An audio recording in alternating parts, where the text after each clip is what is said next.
오늘 봉독할 성경 말씀은 요한복음 16장 16절부터 24절까지입니다. 조금 있으면 너희가 나를 보지 못하겠고 다시 조금 있으면 너희가 나를 보리니 이는 내가 아버지께로 가기 때문이라 하시니라. 이에 그분의 제자들 가운데 몇 사람이 자기들끼리 이르되 그분께서 우리에게 조금 있으면 너희가 나를 보지 못하겠고 다시 조금 있으면 너희가 나를 보리니 이는 내가 아버지께로 가기 때문이라 하시는데 이것이 무슨 말씀이냐 하고 그러므로 이르되 그분께서 조금 있으면 하고 말씀하시는데 이것이 무슨 말씀이냐 그분께서 무엇을 말씀하시는지 우리가 알지 못하겠노라 하거늘. 이제 예수님께서 그들이 자기에게 묻고자 하는 것을 아시고 그들에게 이르시되 내가 조금 있으면 너희가 나를 보지 못하겠고 다시 조금 있으면 너희가 나를 보리라 하고 말한 것에 대해 너희가 서로 문의하느냐. 진실로 진실로 내가 너희에게 이르노니 너희는 슬피 울며 애통할 터이나 세상은 기뻐하리라. 또 너희는 근심할 터이나 너희 근심이 기쁨으로 변하리라. 여자가 상고를 겪으면 자기 때가 이르렀으므로 근심하거니와 아이를 낳으면 곧바로 세상에 사람이 난 기쁨으로 인해 다시는 그 고통을 기억하지 아니하느니라. 그러므로 지금은 너희에게 근심이 있으나 내가 다시 너희를 보리니 너희 마음이 기쁠 것이요 아무도 너희에게서 너희 기쁨을 빼앗지 못하리라.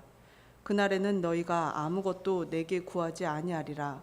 진실로 진실로 내가 너희에게 이르노니 너희가 무엇이든지 내 이름으로 아버지께 구하면 그분께서 그것을 너희에게 주시리라. 지금까지는 너희가 내 이름으로 아무것도 구하지 아니하였으나 구하라. 그리하면 너희가 받으리니 이로써 너희 기쁨이 충만하리라. 아멘. 김윤석 목사님 나오셔서 빼앗길 수 없는 기쁨이라는 제목으로 말씀 전해 주시겠습니다.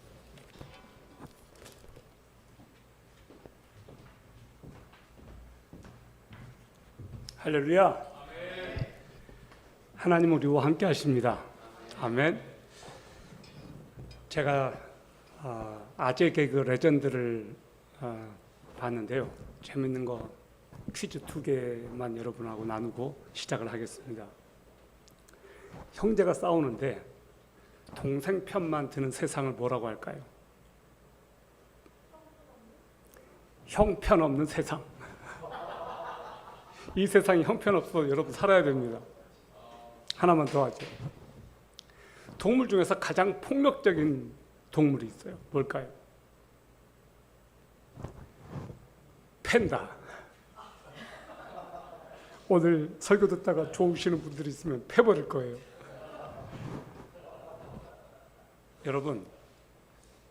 여러분들이 가지고 있는 것 중에서 절대 포기할 수 없는 한 가지가 있다면 여러분 무엇입니까? 누가 저에게 당신 절대 포기할 수 없는 한 가지가 있으면 뭡니까? 라고 물어본다면 저는 기쁨이라고 말하고 싶어요. 기쁨을 포기하고 싶지 않습니다. 예수님을 믿기 때문에 오는 그 기쁨, 오늘 충만하기를 바랍니다.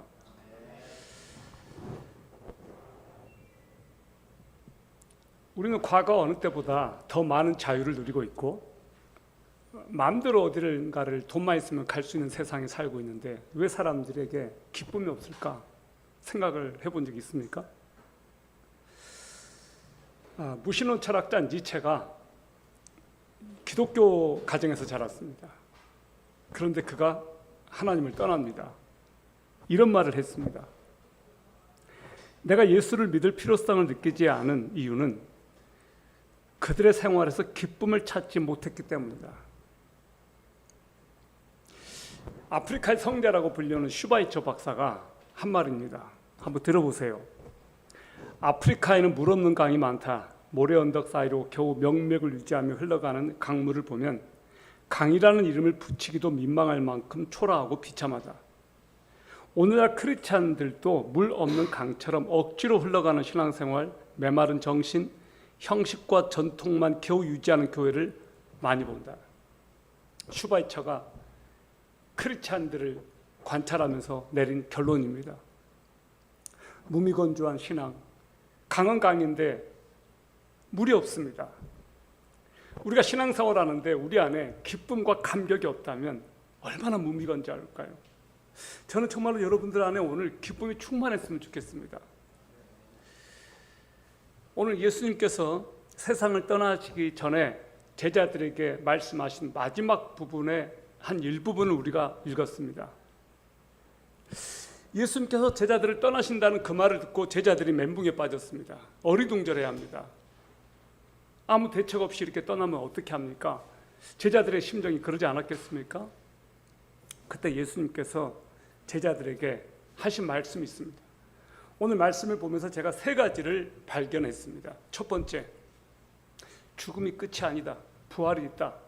예수님께서 제자들에게 하신 말씀입니다. 여러분, 요한복음 16장 16절부터 18절까지를 보십시오. 조금 있으면 너희가 나를 보지 못하겠고 다시 조금 있으면 너희가 나를 보리니 이는 내가 아버지께로 가기 때문이라 하시니라. 이에 그분의 제자들 가운데 몇 사람이 자기들끼리 이르되 그분께서 우리에게 조금 있으면 너희가 나를 보지 못하겠고 다시 조금 있으면 너희가 나를 보리니 이는 내가 아버지께로 가기 때문이라 하시는데 이것이 무슨 말씀이냐 하고 그러므로 이르되 그분께서 조금 있으면 하고 말씀하시는데 이것이 무슨 말씀이냐 그분께서 무엇을 말씀하시는지 우리가 알지 못하겠노라 하거늘. 제자들이 예수님과 3년 동안 동거동락했습니다. 예수님께서 말씀하신 것을 이해를 못했습니다. 조금 있으면 보지 못할 것이고 조금 있으면 본다는 게 무슨 말이지? 그래서 서로 물어봅니다. 이게 도대체 무슨 말이야? 이게 무슨 말씀입니까? 예수님께서는 당신의 십자가의 죽으심과 부활을 말씀하신 거예요. 너희가 조금 있으면 나를 보지 못한다라고 하는 것은 내가 조금 있으면 이 세상을 떠나기 때문이야. 내가 십자가를 져. 그리고 너희가 조금 있으면 다시 나를 볼 거야. 그 무슨 말씀이에요? 내가 다시 부활할 거야. 내가 3일 만에 다시 부활할 거야. 그 얘기를 하신 겁니다. 근데 제자들은 이것이 이해가 안 됩니다. 왜 이해가 안 될까요? 아직 성령을 경험하지 못했기 때문에. 성령님을 경험하고 성령님을 받은 사람은 이것이 무슨 말인지 압니다. 우리가 성령님이 우리 안에 들어오시면 예수님이 십자가에서 죽으셨고 부활하셨다는 이 사실이 믿어져요.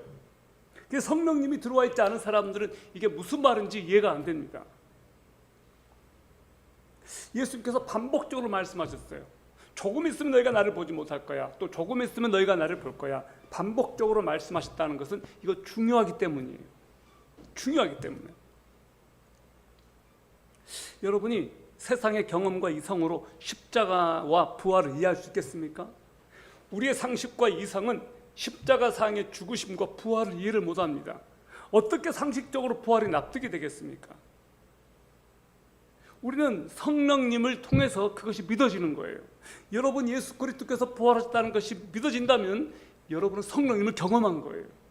성령님이 여러분 안에 계시기 때문에 이것이 믿어지는 거예요. 아멘. 이건 굉장한 일이죠. 우리는 죽음을 말하지 않고 생명을 이야기합니다. 죽음으로 끝나버리면 그것이 허무한 거예요. 허무주의, 실존주의에 대해서 들어보셨을 겁니다. 실존주의 철학자 사르트르가 장폴 사르트르 프랑스 사람입니다. 이 사람이 이런 말을 했습니다. 현대의 정신계의 하늘에는 절망이 먹구름처럼 덮여있고 그 저변에는 허무와 불안의 무드가 있어서 더 이상 인류에 나갈 길은 없다. 그런 말을 했습니다. 이 실존주의 사조가 언제 이 사람들에게 들어왔냐면 1차 세계대전, 2차 세계대전 끝나고 엄청나게 많은 사람이 죽어간 겁니다. 그 죽음을 목도하고 철학자들이 결론을 내린 게 실존주의 철학이에요. 인류 나갈 길은 없다. 어떻게 이렇게 무자비하게 무참하게 비참하게 사람들이 죽어나갈 수 있느냐. 낙관주의가 실종되어 버렸습니다. 자취를 감춰버렸습니다. 여러분 그러지 않겠어요? 사람들이 죽어나가고 되는 일도 없고 병에 걸리고 이런 것들을 여러분이 막 경험해봐요. 뭐 하나 되는 게 하나도 없어. 그럼 여러분들이 마음이 우울해지지 않겠습니까? 희망이 생기겠습니까? 하는 일마다 안 되고 무엇을 해도 망해버리고 그럼 좌절되지 않겠습니까? 수많은 사람들이 죽는 것을 여러분이 봅니다. 막 전쟁 터지고 집단적으로 사람들이 패닉 상태에 빠지지 않겠습니까? 그런데 놀라운 것은 기독교에는 이것이 있는 거예요. 뭐가 있느냐? 부활이 있는 거예요. 부활이 있는 거예요. 고린도전서 15장 3절과 5절은 부활이 있다라고 하는 것을 이렇게 기록하고 있습니다.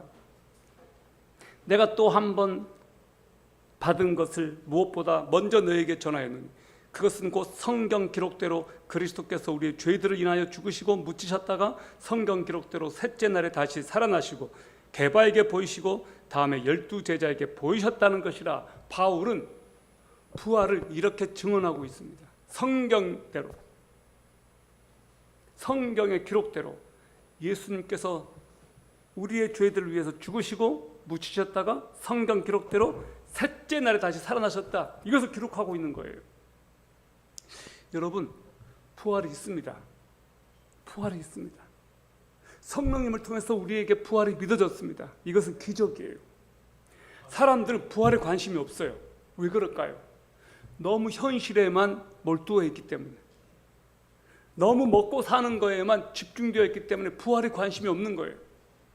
그러나 저와 여러분은 달라야 되지 않겠습니까?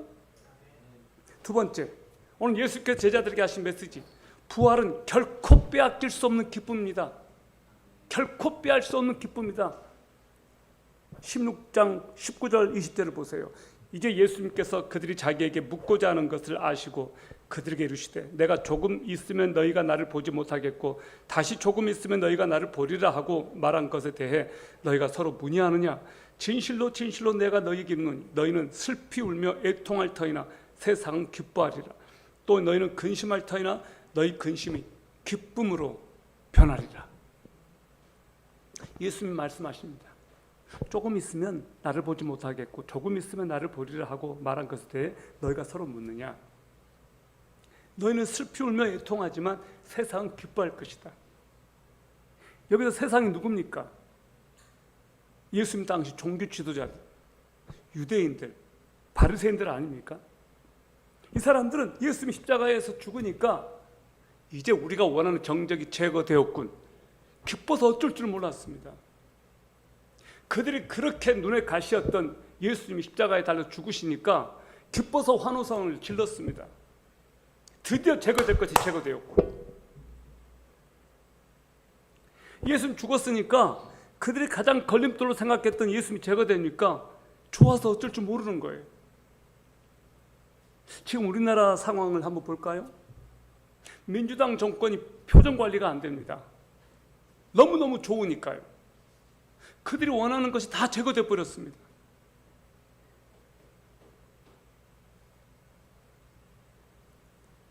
민주당 천하입니다. 걸릴 것이 없어요. 무슨 법을 만들어도 막을 길이 없습니다. 헌법도 이제 바꿀 수 있는 무소불위의 권력을 독점했습니다. 이거 무서운 것 아닙니까? 삼권 분립이 있어서 서로 견제하고 균형을 맞춰서 그렇게 하라고 만들어 놓은 건데 이제 삼권 분립이 무색해져 버렸습니다. 전체주의가 시작이 되는 거예요. 사람들은 아직도 이것이 무슨 의미인지 몰라요. 겉으로만 보이니까 다 잘 되는 줄 알아요. 그렇지가 않습니다. 지금 미국, 중국, 세계가 지금 어떻게 돌아가고 있는지 보십시오. 이제 머지않아 관세 폭탄 떨어질 겁니다.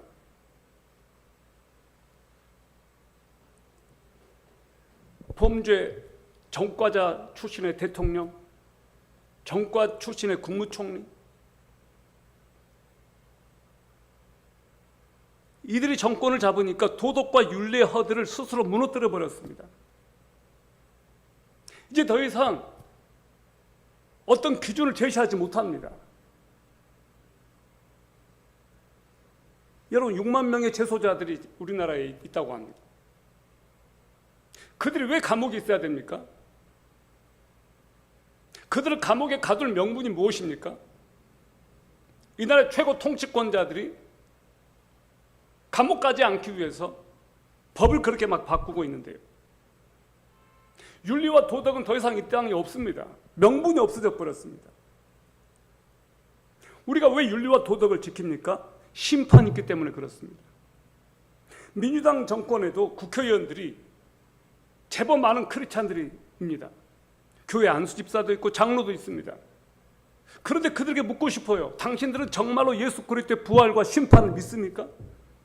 어떻게 하나님을 믿고 심판이 있다는 것을 아는 사람들이 그렇게 거짓말하고 부정을 저지르고 그렇게 국민들을 속입니까? 여러분들이 제가 거짓말하고 속이고 위선적인 삶을 살 용납을 하겠습니까? 목회자로 인정을 하겠습니까? 안 할 것 같습니다. 당신 당장 내려오세요. 우린 당신 같은 지도자를 원치 않습니다. 그러지 않겠습니까? 여러분이 제가 범죄하고 위선적이고 부정부패를 저지르고 그런 사람을 목회자로 인정한다면 여러분이 불행하지 않겠습니까? 너희는 근심하겠지만 그 근심이 기쁨으로 변하리라. 무슨 말입니까? 부활이 있다는 거예요. 너희가 내가 죽으니까 십자가에 달려 죽으니까 너희가 잠깐 근심하겠지만 너희들 또 기뻐할 거야. 내가 죽는 것으로 끝나는 것이 아니거든. 유교도 죽은 자를 제사합니다. 불교도 죽은 자를 제사 지냅니다.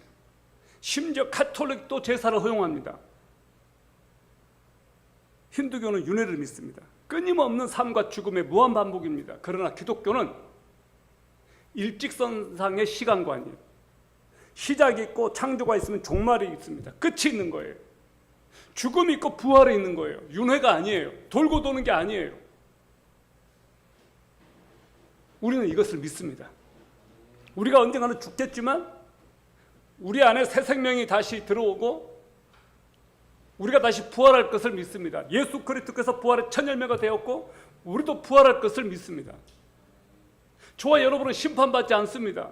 죽음의 권세에서 예수 그리스도께서 십자가에 달려 죽으심으로써 그 죽음을 무장해제시켜 버렸고 죽음의 권세를 박살내 버렸고 지옥에 갈 수밖에 없는 저와 여러분들을 건져주셨습니다. 구출해 주셨습니다. 그것이 구원이에요.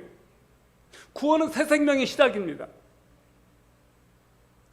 여러분, 이 놀라운 은혜를 하나님께서 우리들에게 주셨어요. 누구를 통해서? 예수 그리스도를 통해서. 예수 그리스도께서 제자들에게 말하는 거예요. 내가 떠나니까 너희들 잠깐 근심하겠지만 근심하지 마, 슬퍼하지 마. 내가 다시 나타날 거야. 다시 너희들에게 올 거야. 그렇게 지금 말씀하고 계신 거예요. 예수님의 부활이 없다면 기독교는 가짜이고 거짓입니다. 부활이 없다면 기독교인들은 가장 불쌍한 사람들입니다. 왜? 다 쏟고 있는 거거든요. 예수 그리스도의 부활이 없으면 뭐하러 우리가 예수를 믿습니까? 다 사기고 거짓말이고 가짜인데. 근데 부활이 있기 때문에 우리의 믿음의 근거가 되는 거예요. 복음의 핵심, 복음의 기초가 뭐냐? 예수님이 나를 위해서 죽으셨다. 예수님이 3일 만에 부활하셨다. 바로 이거예요. 둘 중에 하나도 빠지면 안 되는 거예요. 우리는 세상 사람들과 근본적으로 다른 삶을 살 수 있는 길이 열렸는데 그것이 뭐냐? 부활 때문이에요. 세상 사람들은요, 부활을 안 믿습니다. 관심이 없어요. 관심이 없어요. 인기가 없어요. 예수님이 당신을 위해서 죽으셨고 부활하셨다 이런 말 들어도 콧방귀 낍니다. 왜 그럴까요? 관심이 없으니까요. 오로지 그들에게 관심은 뭐냐? 어떻게 살까? 뭐해서 먹고 살까? 어떤 직장 들어갈까? 얼마나 돈을 좀 많이 벌까? 모든 관심이 그거에 있습니다. 그러니까 부활에 관심이 없어요. 저와 여러분은 다릅니다. 저와 여러분은 달라요. 우리가 세상 사람들과 똑같은 가치관, 똑같은 관점으로 이 세상을 본다면 저와 여러분은 얼마나 비참한 사람들입니까? 저와 여러분들이 정말로 예수 그리스도를 믿고 그분의 그 부활의 권능에 참여하고 이 세상과는 다른 소리에 귀를 기울이고 하나님의 말씀이 절대적인 진리로 여러분의 가슴을 지배하고 우리가 새로운 소망, 새로운 그림을 그렸으면 좋겠습니다. 그러면 여러분의 안에 기쁨이 들어올 거예요. 크리스찬인데 맨날 칙칙하고 교회 나오는데 맨날 그냥 교회 나오는 건지 장례식장 가는 건지 모를 정도로 그런 표정으로 나온다면 누가 여러분을 보고 교회 나오려고 하겠습니까? 여러분을 보면 사람들이 너는 도대체 무엇 때문에 그렇게 기쁘냐? 뭐가 그렇게 기쁘냐? 그런 말로 물어봐 줬으면 좋겠어요. 제발 교회 나올 때만이라도 좀 웃고 나오세요. 좀 위선적으로라도 웃고 나오세요. 우리가 하나님 앞에 나왔습니다. 여러분이 울 때는 죄에 대해서 애통하면서 우세요. 여러분이 하나님 앞에서 여러분의 죄가 지적받고 성령께서 죄를 지적해 주시거들랑 우세요. 펑펑 우세요. 눈물 콧물 다 쏟아내면서 우세요. 그러나 그 외의 시간은 기뻐하세요. 세상이 당장 죽을 것 같고 세상이 너무 절망적이고 좌절밖에 없다 할지라도 기뻐하세요. 왜? 예수님께서 그렇게 하라고 하시니까. 기뻐하라고. 내가 너희들에게 다시 말한다. 기뻐하라. 바울 사도가 또 그렇게 얘기했습니다. 여러분, 왜 기뻐해야 될까? 여기 요한복음 16장 21절에서 22절까지 보십시오. 여자가 상고를 겪으면 자기 때가 이르렀으므로 근심하거니와 아이를 낳으면 곧바로 세상에 사람이 난 기쁨으로 인해 다시는 그 고통을 기억하지 아니하느니라. 그러므로 지금은 너희에게 근심이 있으나 내가 다시 너희를 보리니 너희 마음이 기쁠 것이요 아무도 너희에게서 너희 기쁨을 빼앗지 못하리라. 요한은 산모가 아기를 낳는 것을 비유했습니다. 산모가 아기를 낳을 때는 너무 고통스럽지만 막상 아기를 낳고 나면 그 기쁨이 너무나 커서 그 고통을 다 잊어버린다는 거예요. 여러분, 최고의 기쁨은 소유에 있지 않습니다. 아무리 많이 가져도 기쁘지 않습니다. 어떤 물질적인 거 소유하면요, 그때뿐이에요. 여러분이 갖고 싶은 거 가져봤을 거예요. 저도 제가 성격이 뭐 하나 가져야 되겠다라고 하면 기를 쓰고 가지는 성격이거든요. 오래 안 가더라고. 오래 안 가요. 나 저것만 있으면 진짜 행복할 거야. 그거 주어졌는데도 그렇게 행복하지 않아요. 소유는 오래 가지 않아요.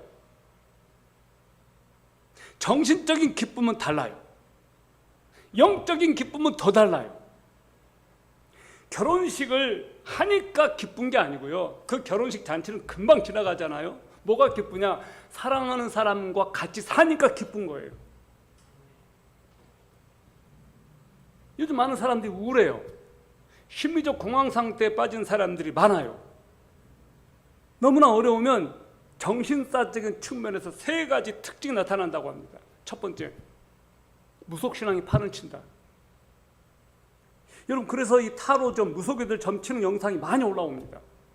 젊은 애들이 많이 가요. 홍대 가보니까 제가요, 홍대 거리에서 한번 딱 서가지고 고개를 들고 한번 쭉 둘러봤어요. 제 눈 안에 들어온 타로점이 11개였습니다.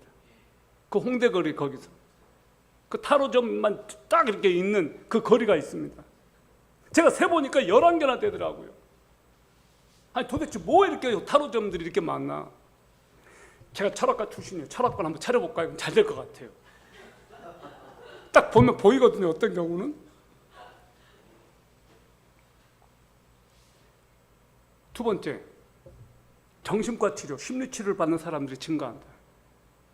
의외로 정신과 심리치료 받는 사람들이 많습니다. 그 네이버 이렇게 거기에 막 가끔 떠요. 거기 뭐라고 뜨느냐? 심리치료 고수를 찾습니다. 사람들 힘드니까. 예전에는요, 정신과 치료받는다는 것을 부끄러워했습니다. 근데 지금은 그것이 부끄럽지 않습니다. 그냥 내과 진료 받는 것처럼 그냥 일반화되어 있습니다. 세 번째, 상담 치료 받는 사람들이 증가합니다. 이것이 두 번째고요. 세 번째가 이단 사이비 종교가 판을 친다. 이단과 사이비 종교가 판을 친다.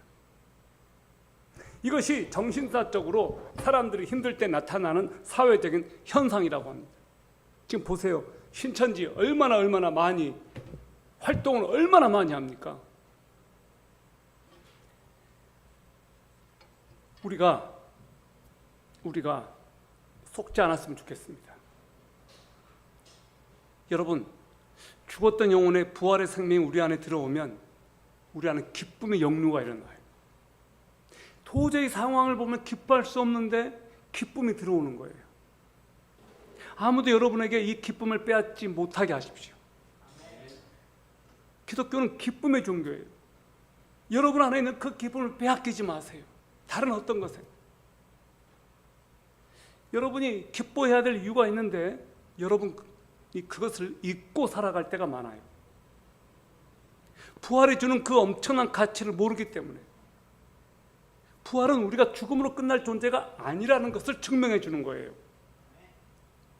이번 주에 공릉지역 어르신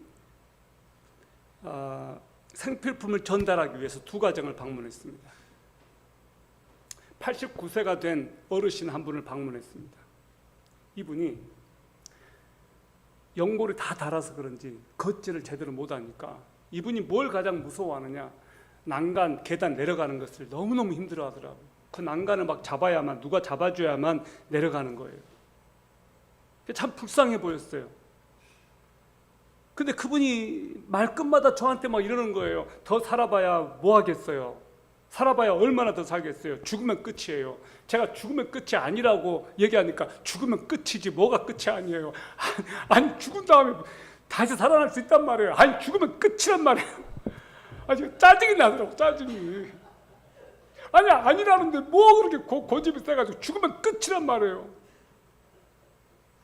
여러분 그러지 마세요. 너무 불쌍해 보이는 거예요. 예수님 믿으면 우리가 부활하거든요. 예수 믿으면 영원한 생명 얻거든요. 예수 믿으면 천국 가거든요. 그렇게 몇 번 했는데도 죽으면 끝이에요. 소용없어요. 얼마 못 살아요. 그러니까 그렇게 말을 막 달고 사는데 너무너무 안타까웠어요. 왜 나이가 드시면 저렇게 되시는 걸까? 다 그렇지 않을 텐데. 그리고 그 다음 댁에 갔어요. 이번에는 이분이 밝아요. 갔는데 너무 밝아요. 아까 그분은 어두웠어요, 진짜로. 근데 이분은 밝아요.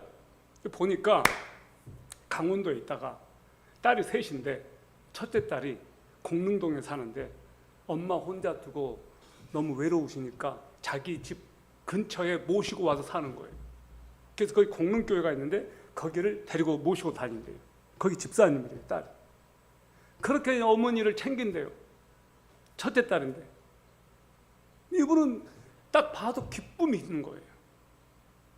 너무 그냥 그 모습 속에서 행복해 보였어요.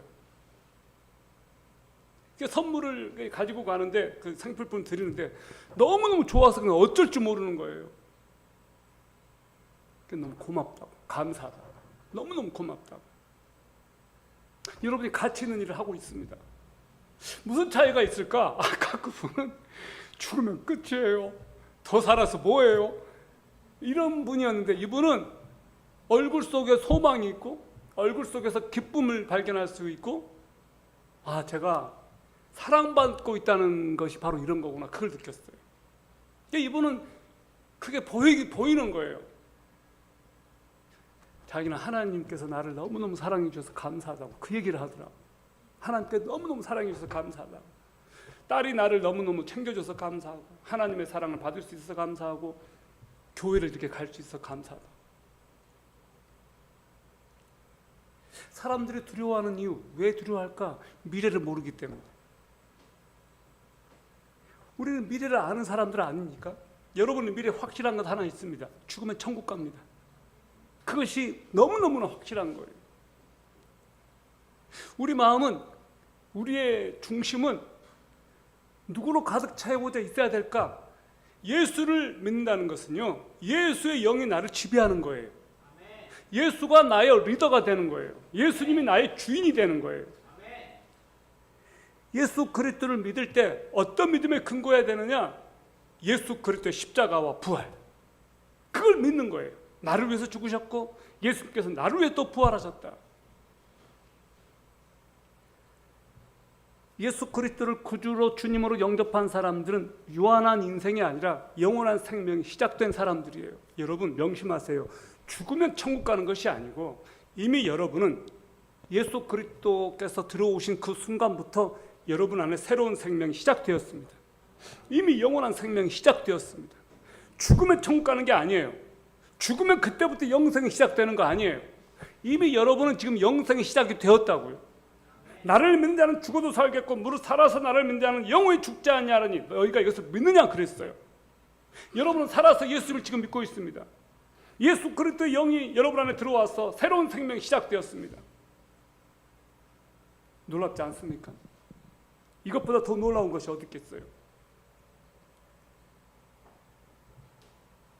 여러분, 그러므로 여러분이 예수 그리스도 안에서 내가 새로운 생명을 소유한 사람으로, 내가 원하는 목적, 내가 살아가는 가치가 달라진 그런 삶을 여러분이 시작되었기 때문에 여러분이 세상 사람들과는 다르다는 것을 알고 예수 그리스도 안에서 차별화된 삶을 살아가십시오. 차별화된 사람들, 구원받은 사람들, 하나님의 나라를 바라보는 사람들, 그 사람들이 여러분들입니다. 여러분, 무엇이 여러분을 지배하고 있습니까? 여러분을 지배하고 있는 것이 돈이라면, 어떻게 먹고 살까 이런 것이라면 여러분 그 순간부터 기쁨이 사라져요. 자꾸 그런 것들을 묵상하고 남들과 비교하다 보면 스펙 달리고 자랑할 것이 없고 그럼 얼마나 우울합니까? 우리는 그런 것들 때문에 사는 사람들이 사실 아니거든요. 여러분이 하나님의 백성으로 하나님의 자녀로서 여러분이 누리고 있는 특권이 얼마나 큰지 아십니까? 미안하지만 나이가 들어가면 들어갈수록 다 평준화됩니다. 다 평준화돼요. 얼마나 가졌든 의미가 없습니다. 부활신앙은 이 모든 것들을 상쇄하고도 남아요. 부활은 빼앗길 수 없는, 빼앗겨서도 안 되는 기쁨이에요. 할렐루야! 결코 이 기쁨을 빼앗기지 마세요. 빼앗을 수 없는 기쁨. 이것을 빼앗기는 순간부터 여러분은 그때부터 열등감이 막 팍팍 들어오고 좌절하게 되고 우울해지고 힘들어지는 거예요. 자꾸 비교의식에 떨어져가지고 우리가 왜 그렇게 살아야 됩니까? 명색이 하나님의 백성들 아닙니까? 이제 결론입니다. 세 번째, 부활의 기쁨을 안고 기도의 자리로 나아가십시오. 요한복음 16장 23, 24절을 보세요. 다 같이 한번 읽어볼까요? 시작. 그날에는 너희가 아무것도 내게 구하지 아니하리라. 진실로 진실로 내가 너희에게 이르노니 너희가 무엇이든지 내 이름으로 아버지께 구하면 그분께서 그것을 너희에게 주시리라. 지금까지는 너희가 내 이름으로 아무것도 구하지 아니하였으나 구하라. 그리하면 너희가 받으리니 이로써 너희 기쁨이 충만하리라. 자, 이게 무슨 말이에요? 지금까지 너희가 내 이름으로 구하지 않았지만 이제부터는 구하라, 그 말이에요. 예수님께서 지금 제자들에게 하신 말씀이에요. 너희가 내 이름으로 구하면 다 이뤄줄 거야. 다 들어줄 거야. 너희가 지금까지 내 이름으로 아무것도 구하지 않았어. 그러나 이제는 너희가 내 이름으로 구해. 그러면 너희가 받을 텐데 너희 기쁨이 충만할 거야. 예수님께서 기쁨을 주시고자 우리들에게 주신 특권이 뭐냐? 기도의 특권이에요. 기도의 특권. 예수 그리스도 앞에 직접 나아갈 수 있는 기도의 특권. 하나님께 직접 나아갈 수 있는 기도의 특권. 전에는 하나님께 나아갈 수 없었어요. 근데 예수님께서 지금 말씀하시는 거예요. 내가 죽고 부활하고 승천하면 성령을 보내줄 건데 이제는 너희가 그때부터 내 이름으로 구해. 그래서 우리가 in Jesus name, 예수님의 이름으로 기도합니다라고 하는 거예요. 왜? 예수님이 중보자가 되시기 때문에. 근데 어떤 사람들은 이걸 오해해요. 와, 예수가 이걸 로또네 로또 뭘 구하디 다 들어줘? 와, 아파트 구해야지. 와, 60평 아파트 주세요. 빌딩 한쪽에 강남에 한 몇 채만 주세요. 그런 거 구해도 다 응답해 주신다는 말인가? 아니에요. 꿈 깨세요. 그런 뜻 아니에요. 여기서 구하라고 하는 거 그런 건 아니란 말이에요. 아니, 한참 물질적인 것이 중요하지 않다 얘기해놓는데 당장 내가 구하는 거 보면 물질을 구한단 말이에요. 자, 이건 이상한 거예요. 언밸런스한 거예요. 우리가 물질에 속한 사람들이 아니고 물질로 기쁨을 얻는 사람들이 아닌데 이제는 뭐든 구할 수 있다고 하니까 당장 구하는 것이 물질적인 거다. 이거는 천국의 그 기쁨을 소유한 사람들의 특징이 아니죠. 그런 거 구해서 주실 수도 있습니다. 그러나 진짜로 예수 그리스도 안에서 거듭나고 하나님의 나라를 경험한 사람들이 그런 거 구할 것 같지가 않아요. 진짜 믿음이 좋은 사람들이 빌딩 구하고 그럴 것 같지가 않아요. 어디 들어가게 해달라고 그거 구할 것 같지가 않아요. 근데 예수 믿는 사람들이 교회 와서 구하는 거나 절에 가서 구하는 사람들이 다 똑같다면 도대체 뭐하러 우리가 예수 믿습니까? 절에 가서도 자식 잘 되게 해주십시오. 절에 가서도 우리 남편 사업 잘 되게 해주십시오. 절에 가서도 그 집주인이 우리 세입자들 월세 꼬박꼬박 내게 해주십시오. 이런 식으로 기도하면 교회 가서 하는 기도랑 절에 가서 하는 기도랑 똑같아. 예를 들어서 그러면 하나님이 우리 기도를 들어주는 수단밖에 더 됩니까? 그냥 수단이에요. 수단. 나 잘 살게 해주고 내 기도 들어주는 수단. 하나님은 그런 분이 아닙니다.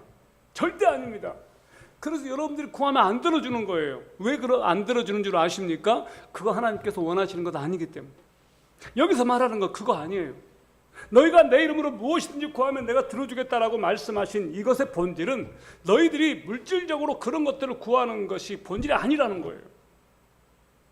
우리가 진짜로 구하는 것이 그런 것 아닐 겁니다. 여러분이 구해야 되는 것 하나님이라고 저는 믿어요. 하나님의 나라와 의를 구하라고 했거든요. 예수님께서는. 하나님이 기뻐하시는 것을 전 여러분들이 구했으면 좋겠어요. 저는 여러분들이 영혼을 놓고 구하고 하나님의 나라가 이 땅 가운데 확장되기를 구하고, 여러분이 누군가를 도와주고 싶은데 여러분의 능력이 안 됩니다. 주여 내가 저 사람을 진짜로 돕고 싶은데 하나님 저 사람도 도와주세요. 그런 것들을 하나님께서 기뻐하실 것 같아요. 우리는 세상 사람들이 구하는 부의 축복을 구하지 않고 하나님의 자녀로서 마땅히 구해야 될 하나님의 생각과 하나님의 뜻을 구하는 사람들입니다. 그래서 우리는 차별화된 사람들이에요. 기도의 차원이 다른 거예요. 절에 다니는 사람들이 구하는 그 기도와 여러분들이 구하는 그 기도의 질적인 차원이 달라야 되지 않겠습니까? 다른 거예요. 다른 거. 성령님의 인도로 예수님의 이름으로 하나님께 기도하면 응답을 받습니다. 여러분 기도를 통해서 언제 어디서나 직접 하나님께 나아갈 수가 있습니다. 그곳이 어디든, anytime, anywhere. 이건 놀라운 거예요. 우리가 직접적으로 하나님께 나아갈 수 있는 길이 열렸다. 예수 그리스도를 통해서. 이건 어마어마한 특권 아닌가요? 꼭 어디에 가야만 기도가 나오고 그게 아니고 어디서든. 제가 습관이 생겼어요. 어떤 작은 것 하나를 하더라도 이렇게 기도하곤 해요. 하나님 전에도 기도할 때 이거 도와주셨잖아요. 이거 하나님께 맡깁니다. 도와주십시오. 해결할 수 있게 해주십시오. 딱 그렇게 기도하고 나면 진짜로 해결이 되는 거예요. 진짜 놀랍더라고요. 그래서 기도가 응답되기 시작하면 그 기도가 응답된 것들이 축적이 되니까 더 기도하고 싶어져요.